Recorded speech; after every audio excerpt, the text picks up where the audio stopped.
문화공간 이유 대표님이신 이유민 작가님과 함께하는 과학하는 이유. 옆에는요, 방금 설명해 드렸죠? 이유민 작가님 오셨습니다. 안녕하세요. 안녕하세요.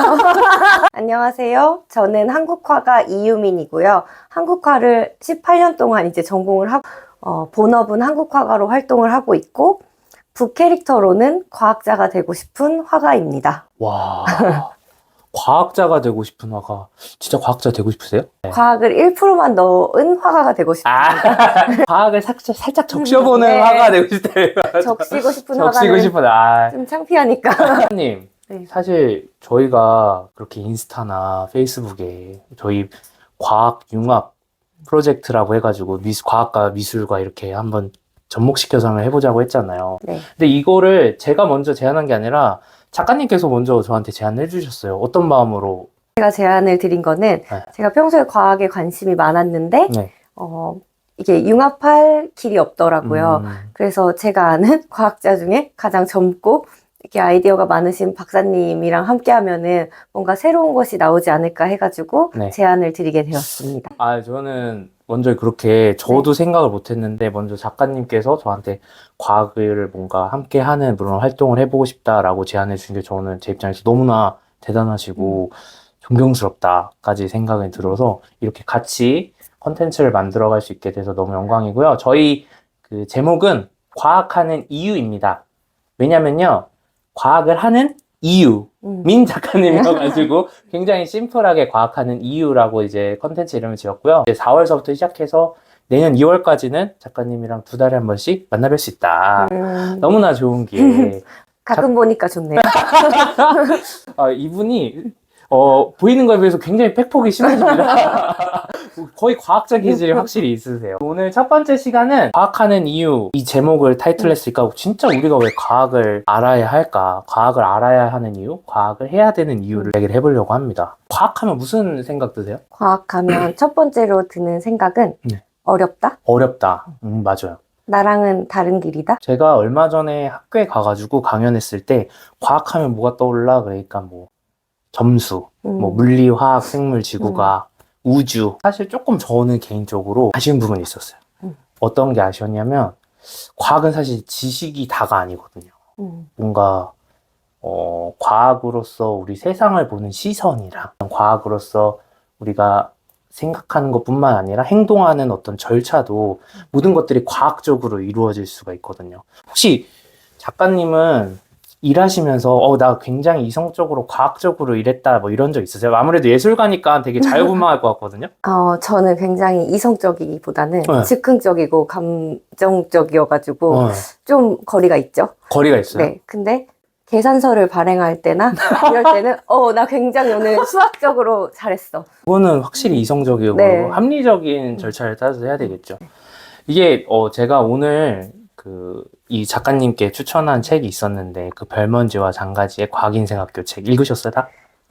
한 3분의 2까지만 읽고요. 3분의 2를 읽으셨다는 게 정말 왜냐면 앞부분만 얘기를 할 거기 때문에 네, 너무 다행입니다. 네. 과학을 저도 그 책을 읽기 전까진 뭐 그냥 뭔가 어려운 지식 그리고 뭔가 공부해야 되고 뭐 논문도 써야 저는 과학자다 보니까 논문도 써야 되고 하지만 이거를 비유가 이게 맞을지 모르겠지만 제가 눈이 안 좋아요. 그래서 지금 옆에 있어도 안 보이거든요. 근데 이 안경이 있음으로써 제가 딱 끼면은 네 바로 꼈습니다. 불편하셨죠? 네. 끼면은 제가 이 이유민 작가님이 명확하게 잘 보여요. 그러니까 과학이 이런 것 같아요. 그러니까 안 보이던 들이 이게 안경을 딱 끼므로써 명확하게 보이고 이게 무엇인지 알 수 있는 과학적인 시선이지 않을까 싶기도 하고 실제로 우리가 과학의 발전에서 이게 이제 렌즈잖아요. 네. 요 렌즈가 개발됨으로써 이 렌즈가 개발되면 우리 과학하면 뭐가 떠올라요? 렌즈랑 관련된 게? 카메라. 좋아요. 그리고 그거보다 조금 오래 가면 카메라 만들기 전에 과학자들이 뭔가를 막 이렇게 보잖아요. 망원경을 이렇게 이제 천문 보는 거 현미경. 그쵸? 그렇게 이 렌즈를 바탕으로 해서 현미경, 망원경이 생기면서 이제 우주도 보게 되고 별도 보게 되고 이제는 굉장히 작은 것들도 우리가 이제 발견할 수 있는 상황이 된 거죠. 작가님은 과학 어떤 분야 좋아하세요? 저는 과학 중에서는 우주과학, 천문 이쪽에 관심이 있습니다. 왜요? 저는 이제 제가 그림을 그리는데 네.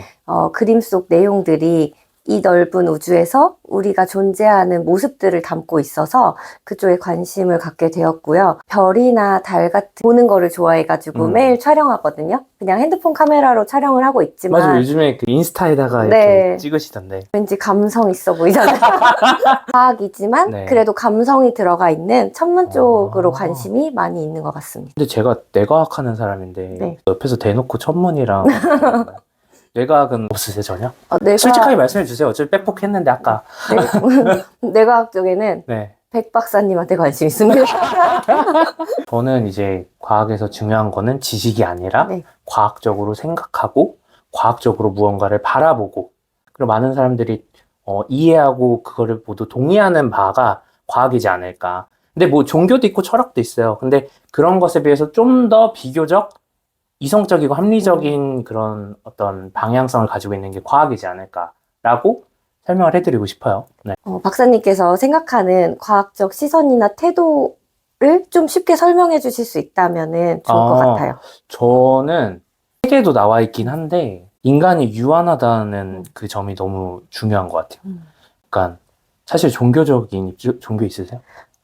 무교입니다. 무교예요? 네. 저도 무교라서 좀 편하게 말씀드리는데 종교적인 입장에서 뭔가 우리가 죽고 난 다음에 이제 천국을 가거나 지옥에 가는 어떤 그런 것들 있잖아요. 네. 근데 사실 그거를 이제 과학적인 입장에서 봤을 땐 그게 이제 해석이 안 되는 영역이잖아요. 어떤 믿음의 영역이니까. 과학적으로 보는 게 좀 더 마음이 편하더라고요. 저는 개인적으로. 그러니까 내가 삶이 유한하다 보니까 나 이제 이 정도만 살고 죽어버리는구나. 그럼 내려놔야지. 이게 아니라 내가 이렇게 유한한 시간 동안 나는 어떤 사람들과 관계를 맺고 그 관계 속에서 나는 어떻게 살아가야 되고 그리고 주변에 펼쳐진 이런 뭐 자연환경이나 세상들을 어떻게 바라봐야 될까 이런 거를 좀 더 고민하게 되다 보니까 주변 관계들을 중요시할 땐 중요시하고 또 정리해야 될 관계는 굉장히 이성적으로 정리도 하게 되고 그러니까 모든 것들이 조금씩 명료해지고 그리고 복잡하지 않고 그 안에서 좀 더 행복을 추구하게 되는 그런 식의 어떤 관점 이런 게 과학적 시선 중 하나라고 볼 수 있는데 작가님이 내가 그러면 살면서 약간 과학적인 시선이었다? 삶이 유한하다? 이런 걸 느껴봤던 적 있었어요? 사실 네. 좀 20대 때 몸이 안 좋아가지고 그랬어요? 병원에 입원을 했던 시절이 있었어요. 그래서 이제 그냥 일상생활을 할 때는 잘 몰랐는데 그렇게 병원이라는 곳, 병실에 이렇게 있을 때 뭔가 내일 어떻게 될지 모르겠구나 이런 생각을 되게 많이 했던 것 같아요. 그 시간이 막 길지는 않았는데 뭐 한 달? 이 정도 입원해 있으면은 그래도 꽤 오랜 시간이에요. 네, 아무 생각이 안 나고 난 내일 죽을 수도 있겠어 이런 생각이 들더라고요. 그래서 이제 퇴원을 하고 회복을 하면서 하루에 한 번씩 행복한 일을 하자 이런 마음을 먹게 되었어요. 그래서 뭐 큰 건 아니어도 예쁜 장소에 가서 뭐 커피를 마시고 사진을 찍는다던가 이런 것들로 이제 삶을 채우게 되었는데요. 그때 느꼈던 것 같아요. 뭔가 내가 몸이 안 좋고 힘들 때, 이게 영원할 수 없구나. 내가 행복하고 이 건강함이 영원하지 않으니까 내가 가진 이 시간을 좀 즐기면서 행복하게 보내자. 이런 생각을 했던 것 같습니다. 저는 그런 경험이 있었거든요. 강아지 키우시죠? 네. 그래서 저희 집에도 강아지가 있거든요. 포근이 푸름이라고. 포근이 엄마가 네. 딱 집에 왔을 때 저 되게 울었거든요. 강아지 처음에 이렇게 키우셨을 때 우셨어요? 그런 적 아니셨죠? 전혀.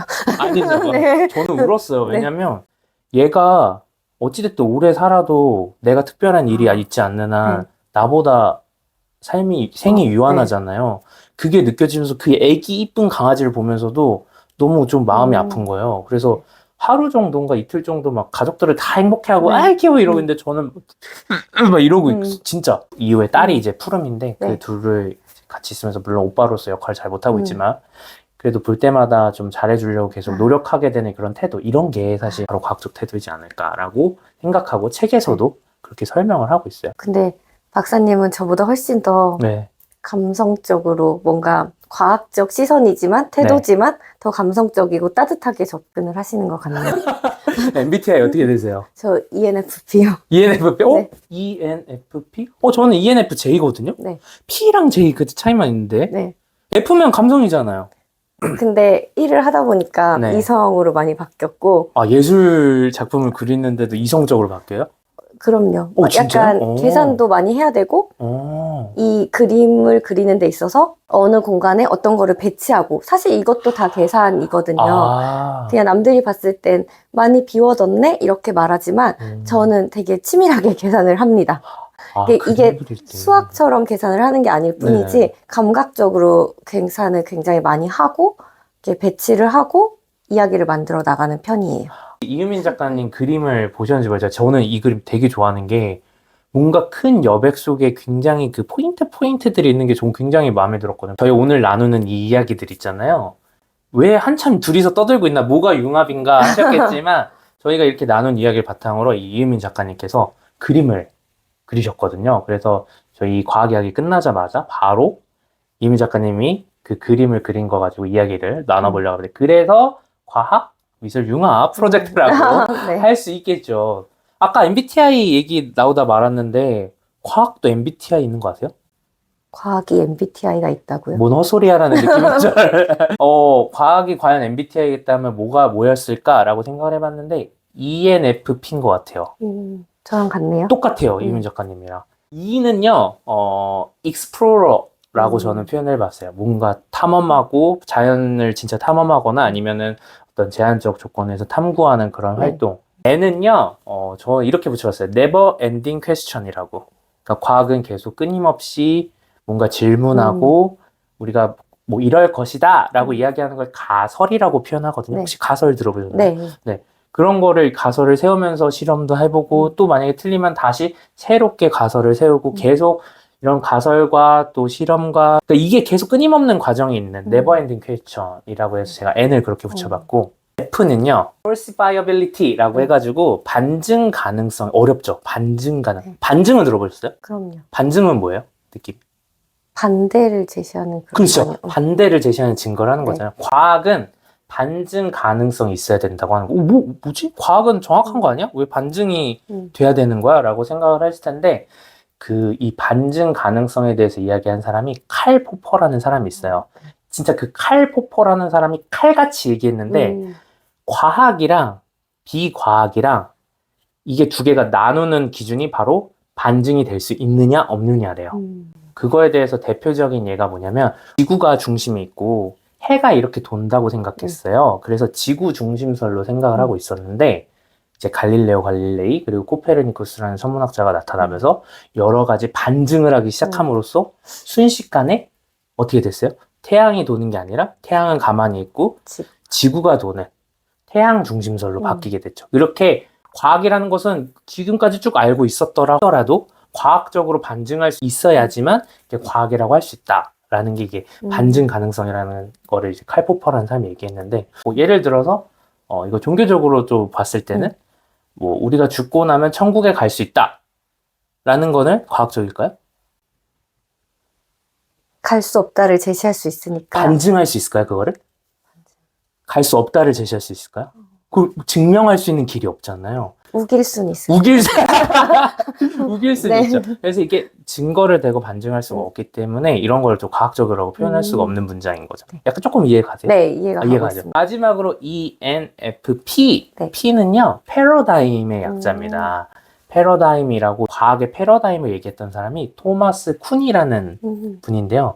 토마스 쿤이 쿵 해가지고 딱 이제 패러다임에 대해서 얘기를 해주셨는데, 과학이라는 것은 어떻게 보면 계속 여러 연구자들이 연구를 해가지고 이게 쌓이고 쌓여가지고 이제 발전하는 게 과학 같죠, 작가님?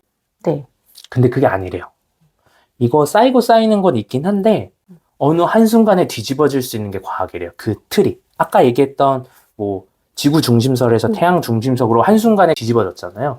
그렇게 패러다임이 바뀐다 이런 느낌. 그 패러다임이에요. 저는 과학은 영원히 바뀌지 않는다고 생각했어요. 그래서 나는 과학을 모르니까 영원히 모를 거야 라고 생각하기도 했어요. 그러니까 바뀌지 않으니까 어떤 사실이 있고 진실이 있는데 그걸 내가 처음부터 모르니까 끝까지 모를 거라고 생각을 했던 것 같아요. 근데 지금은 아니신 것 같은데, 제가 봤을 때. 저는 반과학자가 지금까지 이제 쭉 과학을 해야 되는 이유, 그리고 또 과학 MBTI까지 좀 재밌게 알아봤는데, 작가님이 생각하는, 지금 들어보고 나서든 아니면 그 전부터든 과학을 해야 되는 이유가 뭘까요? 제가 생각하는 과학을 해야 되는 이유는 처음에는 저하고 굉장히 멀리 떨어져 있고 저와는 다른 세계의 이야기들이라고 생각을 했는데요. 제가 그림도 그리고 뭐 이런저런 생활들을 하다 보니까 과학은 일상 속에 많이 스며들어 있고 제 주변에서 일어나는 일들이 모두 다 과학적인 일들이고 그걸 제가 멋진 말로 설명할 수 없을 뿐이지 정말 저는 과학적인 삶을 살고 있다고 생각이 들었거든요. 그래서 과학을 해야 하는 이유가 아니고 과학을 하고 있는 이유에 대해서도 말해보고 싶어서 이제 이런 것들이 의문점이 되고 질문이 되니까 과학을 하고 싶어지고 더 과학을 더 좋아하게 되는 것 같습니다. 사실 저희가 지금 과학을 알아야 되는 이유에 대해서 찍고 있지만 이미 알고 있는 충분히 이미 알고 있는데 내가 너무 까불까불된 거 아닌가 이런 생각도 드는데요. 적당히 해라. 적당히. 여러분들은 오늘 저희 나눈 이야기가 어느 정도 또 동의를 하시는지 아니면 그렇구나 하시는 부분이 있는지 궁금하긴 한데 이제 사실 본격적으로 저는 사실 오늘 제가 했던 얘기보다 더 궁금한 게 과연 이 과학하는 이유에 대해서 과학을 알아야 되는 이유에 대해서 작가님이 어떻게 해석을 하시고 어떻게 그림을 그리셨을지 이제 궁금해서 한번 그림을 한번 두고 이야기를 좀 나눠보려고 합니다. 잠깐.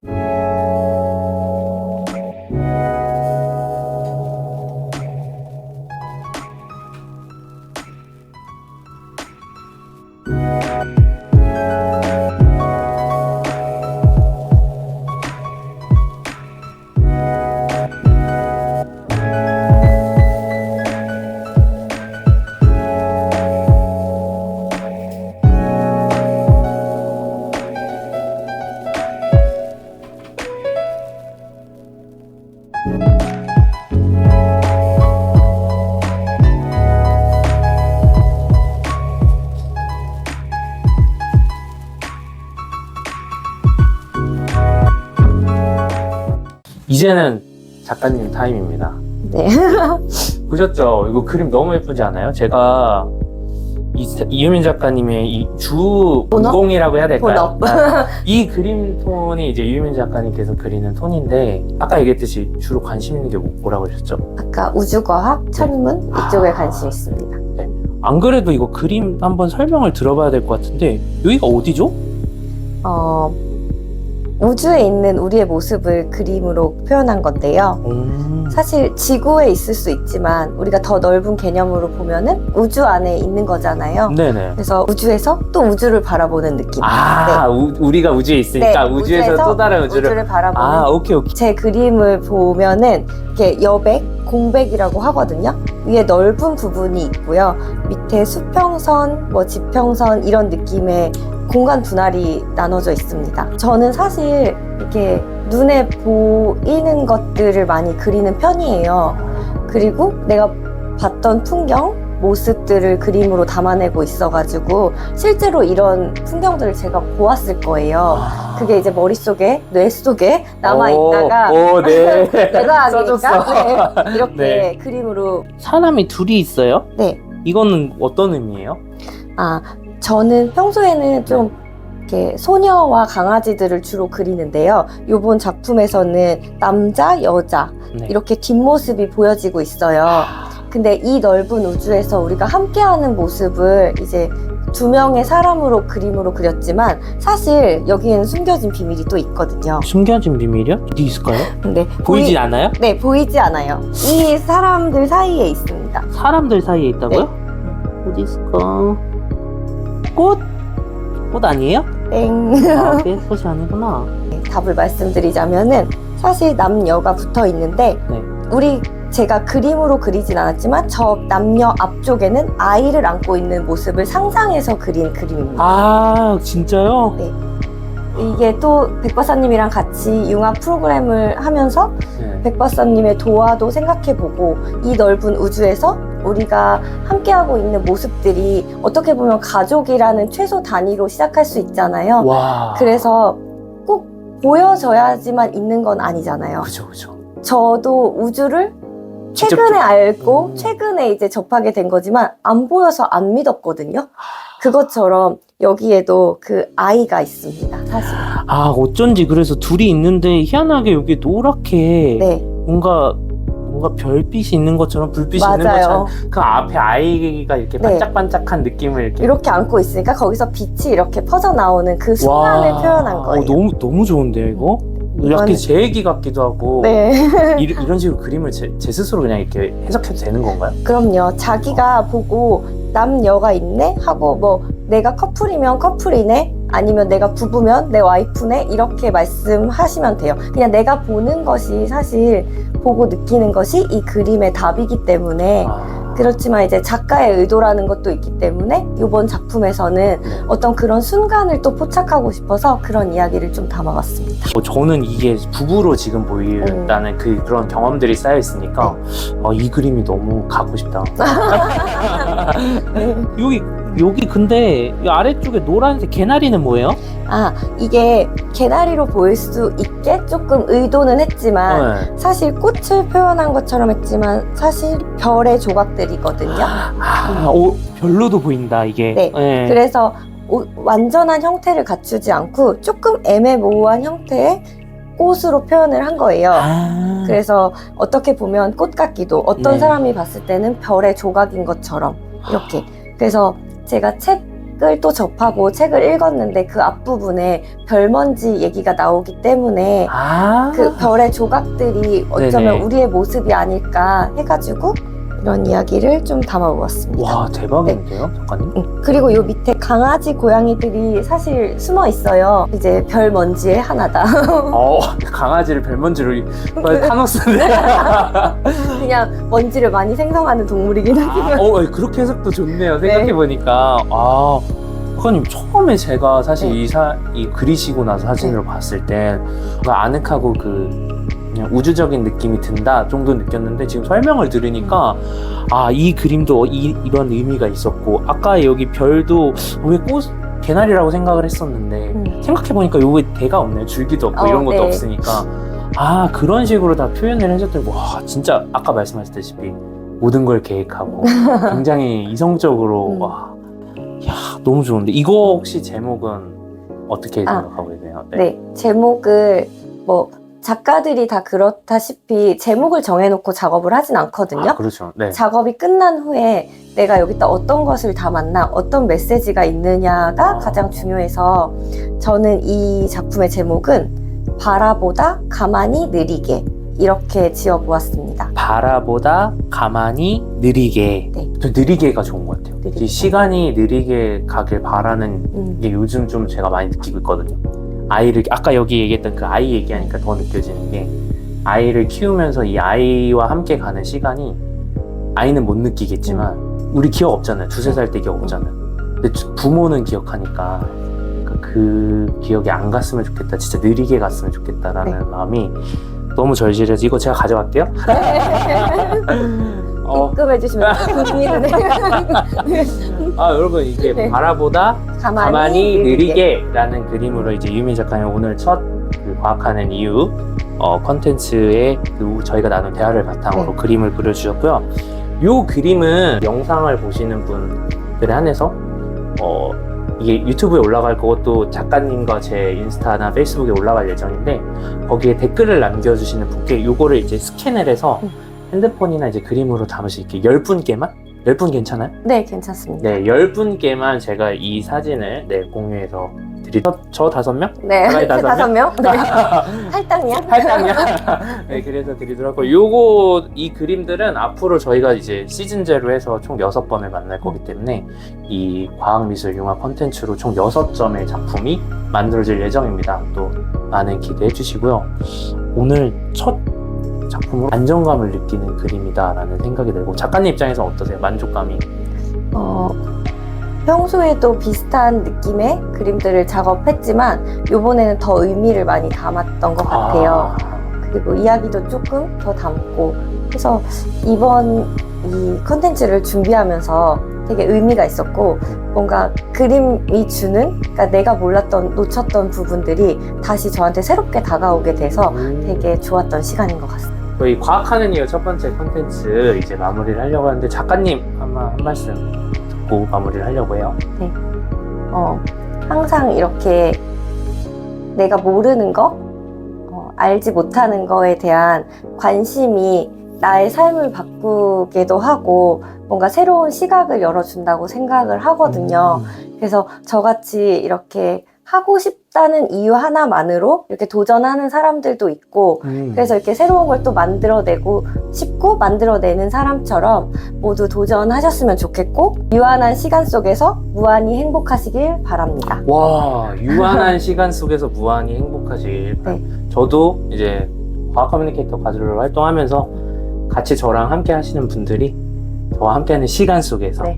네, 늘 즐겁고 또 즐거움은 무한했으면 네. 좋겠다는 마음으로 이제 마무리를 하도록 하겠습니다. 문화공간 이유 대표님 그리고 한국화 작가 이유민 작가님이랑 과학 커뮤니케이터 가줄러가 함께하는 과학에 과며드는 시간 과학하는 이유 여러분들 이 그림 보시면서 오늘 하루도 잘 마무리하셨으면 좋겠습니다. 오늘도 내일도 과질가질